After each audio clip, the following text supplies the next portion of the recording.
Mesdames, Messieurs, bienvenue à bord du M2 pour cet épisode 7 avec l'augmentation de la capacité du métro M2.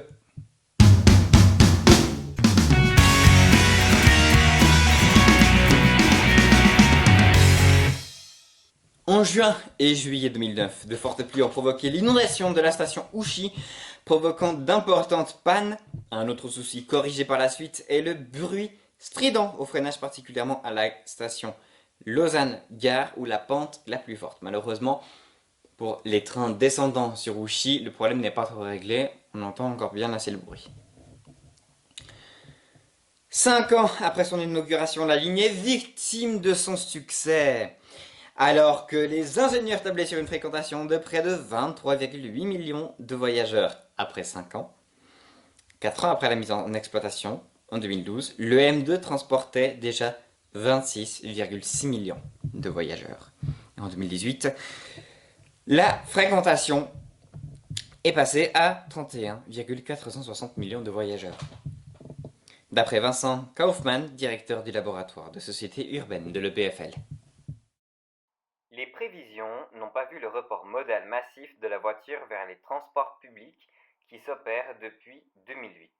Qui précise dans les faits, dans le cas de Lausanne, qui voit le trafic automobile au centre-ville chuter de 13%, que l'effet est boosté par le saut qualitatif en matière de mobilité qu'offre le M2.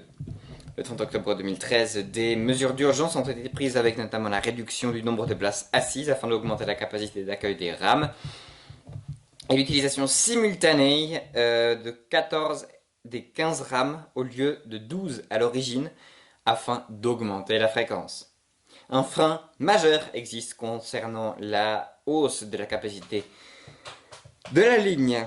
Le tronçon à voie unique sous la gare faisant du M2 le seul métro automatique au monde à utiliser un tel tronçon. Bien que l'élargissement du tunnel prévoit le doublement des voies, aurait coûté 20 millions de francs supplémentaires sur un budget de 750 millions.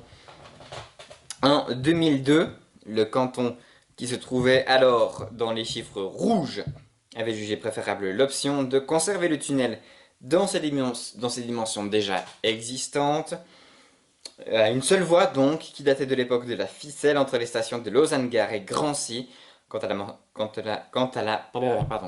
municipalité de Lausanne, elle estimait que réclamer un surcoût de 20 millions de francs pour l'élargissement du tunnel risquait de compromettre tout le projet.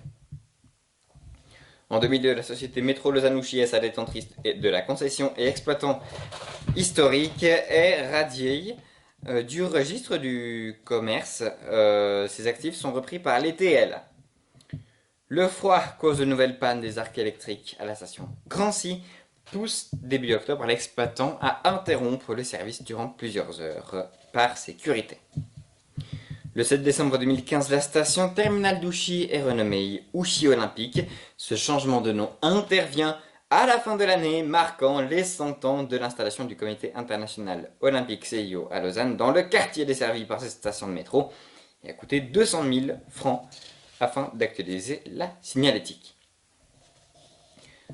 Fin 2016, toujours afin d'augmenter la capacité de la ligne, le temps de parcours est réduit de 21 à 19 minutes grâce à une modification du système de pilotage automatique via une hausse des vitesses atteintes sans toutefois atteindre 60 km/h, la vitesse maximale du système, et une réduction du temps d'arrêt en station avec des arrêts plus francs.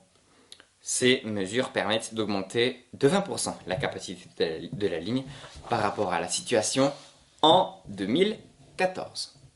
On se retrouve la semaine prochaine, toujours à bord du M2, on va parler du tracé et des stations. On se retrouve la semaine prochaine, donc d'ici là, prenez soin de vous et sortez masqués.